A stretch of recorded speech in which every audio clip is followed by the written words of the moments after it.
Hey, welcome to Submissive Playground. I'm Midori. I'm a sexuality educator, and I'm based in San Francisco, where we're shooting, but I travel all over teaching classes. I mostly do in-person classes, but I also write books and things. So let's talk about sadism and masochism. All right, so I have a slightly different definition of this, okay? And here's how I define sadism and masochism. So sadism is actually, or sadist, is a shorthand to mean that right now that person is likely to experience sensual, sexual, systemic arousal and or change of state through creating intense sensation in another. Now, masochist or masochism in this colloquial use, in other words, the point is getting play, this is not a clinical definition. Masochist or masochism is a shorthand to mean right now you're most likely to experience sensual, sexual, or systemic arousal through receiving intense sensation. And when I say sensual, sexual, or systemic arousal and or change of state, well, you know the sexy part, the gush and the swing, but then there's also the increase of the heart rate and the eyes dilating and the breathing fast, and then you can think of nothing else but the now. That's what I mean. Okay? And change of state. Sometimes good play, including sadism and masochism, creates a sense of calm as well as arousal. So that's what I mean. And I firmly believe that a person is not a sadist or a masochist, but that we have sadistic or masochistic appetites, because we're so much more complex than that.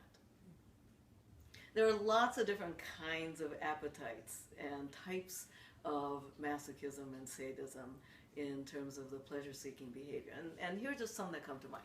All right, so if you like receiving intense sensation, it might be that you like a physical challenge. That's one. Another would be that receiving that physical challenge or ordeal is proof of your service. So then it becomes, maybe the sensation itself is not your thrill, but in that you are able to receive and enjoy becomes a proof of your obedience, your service, your belonging. Okay? So there's that. Then there is the, you just plain like the sensation. Ooh, feels neat. So those are some of, and there are a lot more other nuances too. And you might find that on a different moment, a different scene, that you're having this appetite as opposed to that kind of masochism. On the sadistic side, it might be to see how much you can take. So it's almost like, hello, I'm your coach, and we're going to experience this intense thing, and I'm going to facilitate this. So there's the coach style of sadist. Then there is the pugilistic, the confrontational. I got this, can you take it? It becomes a game of who's going to be the winner. Can you take more than I can dish out? So it becomes this game of contest. Then there is the little bully evil within, that I'm not being nice, and I'm nice at all other times, but right now I get to be a little mean. Oh yes, and then there's a funhouse operator. There's the House of Horrors, right? The haunted house operator. I just like to make you jump. The boo, jump, ha, made you jump. So it's kind of a bratty top. So there's a bratty top sadist, like boo, ha, made you jump. So there's that. Then there's another one still of the shamanistic. We shall go through this journey. I shall facilitate this journey for you, and you will come out the other side in some way changed. There's also masochism of the shamanistic journey as well, and all of which may combine. So there are many different types of craving, of wanting, of needing the masochistic and sadistic appetites. So in any given moment, you might want to see where your desires are at. We tend to think of sadism and masochism as around physical sensations, but there's also the emotional as well. So playing with intense sensation includes emotionality. So things like fear and mindfuck, humiliation play and embarrassment also fall into that. So a good example might be, say, an interrogation scene where the physical sensations are implied as a consequence, may or may not happen. Humiliation as well, or playing with fear, intense sensation. Little warning though, if we're playing in the realm of psychology, understand that it's contained in the scene, that it should not be carried in from outside. Like if I were angry at you, to create terror in a scene would mean I'm a jerk. Okay, so that is not a good way to go. So it should not be carried in, and it should not be carried out. It is play, after all. And how I define BDSM is childhood joyous play with adult sexual privilege and cool toys. That means sometimes we like to play cops and robbers. And and the psychological stuff also includes fear and mindfuck. And here's a funny story. Okay, so some people like sensation just because the sensation's cool, okay? And some people like it because not the sensation itself, but the effects it creates afterwards, right? Like the neurobiological neurotransmitter and adrenaline high. So you can actually not like the sensation, but like the scene, right? So a story. I like stun gunning my own clit. I know it sounds crazy, right? I like doing it for myself. Just think of it as slightly more intense masturbation. I know, it's kind of odd. I know. And I have a friend of mine who likes being scared. Loves being scared. And I'm a good friend. And so I like to scare her. What are friends for? So we play games of, you can't scare me, I'll scare you. Ah, see, got you, boo. So one time I brought out a stun gun. And she doesn't like electrical play. She's like, no, no, no. And I'm like, oh, don't worry. I'll respect your boundary. Pulled up my skirt, zap, stunned myself right in the clit with her face right in front of me. And she's like, eyes like, saucer. And she's like, ah! And I'm like, ah. And she's like, ah, ah, ah, ah. So I love the sensation, right? And she's absolutely terrified. And she's getting to ride the neurotransmitters and the adrenaline of, oh my God, my friend is crazy. Is she going to, and doubt. It's that doubt. Is she going to? See, I'm a funhouse operator.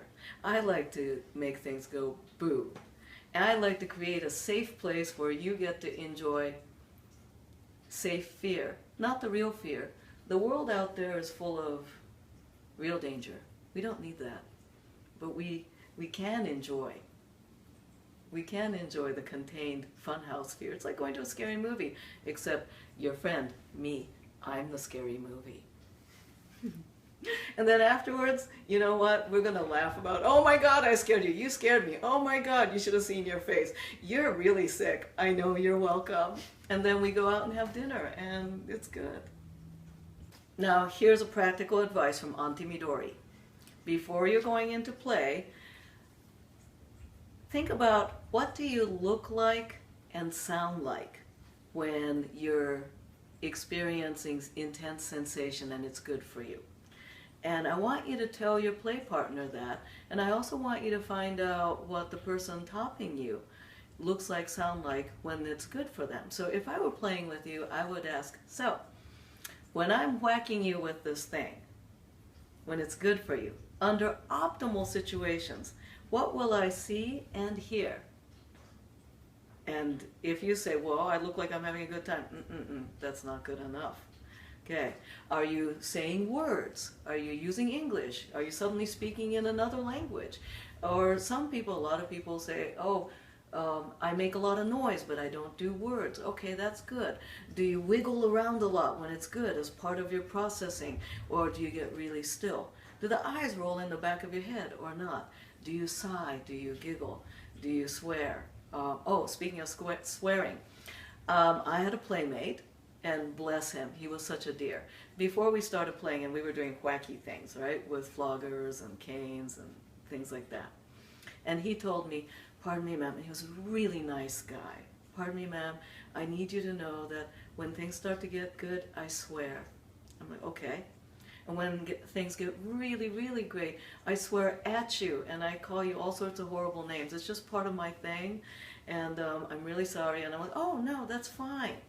Thank you for telling me. I learned so much from that. And then during play, going whack, whack, and he goes, ah, fuck, whack, whack, whack, oh, shit. And I'm like, oh, okay, that's good. Then more whack, whack, whack. And he goes, ah, you fucking bitch. And other people around are like, oh, how dare he? And I was like, that meant I was on the right track. And I was like, yes, because somebody who's topping you, somebody who's enjoying their sadism, wants to know what your responses mean. So what do you look like, sound like when it's good for you? What do you look like, sound like when you're trying to push through to that next level? What do you look like, sound like when it's not good? I mean, before getting to the safe word, but it's about to get to the safe word. And also understand what's good for what the look like, sound like for the person you're playing with. So me, if I'm not speaking in words, it's good. If I start to ask you questions like, are you okay, on a scale of 1 to 10, if I start to ask all those responsible topping questions, it's actually not good, because I have to get to like the grown-up responsible. I have to step out of having fun and ask you responsible questions. So for me, oh, also, if I'm working like, oh, let's say I'm doing play piercing, I'll get this face.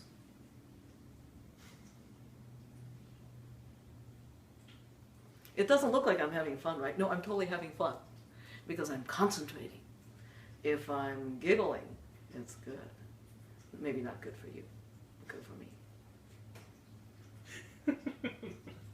So, hey, find out what you look like, sound like. And if you don't know, and if you have other people you play with, find out what you look like and sound like when it's good for you. Now, if you don't know because you haven't played yet, you can answer it speculatively. Well, maybe I think I might look like. I think I might sound like. Or you can also think about when having rough sex, what do you look like, sound like? And if you're going, no, no, no, well, maybe that's your good face. So make sure you find out for yourself and find out for the other person. So as you're experimenting and exploring with your masochistic desires, I want you to have a great time. I want you to get a great inventory of that which you enjoy and that which you take delight in. I want you to take pride in your experimentation and your journey. Enjoy, okay? Enjoy. It's all great. You can find me at www.fhp-inc.com. I'm on pretty much all social media as Planet Midori. I travel all over. Look me up.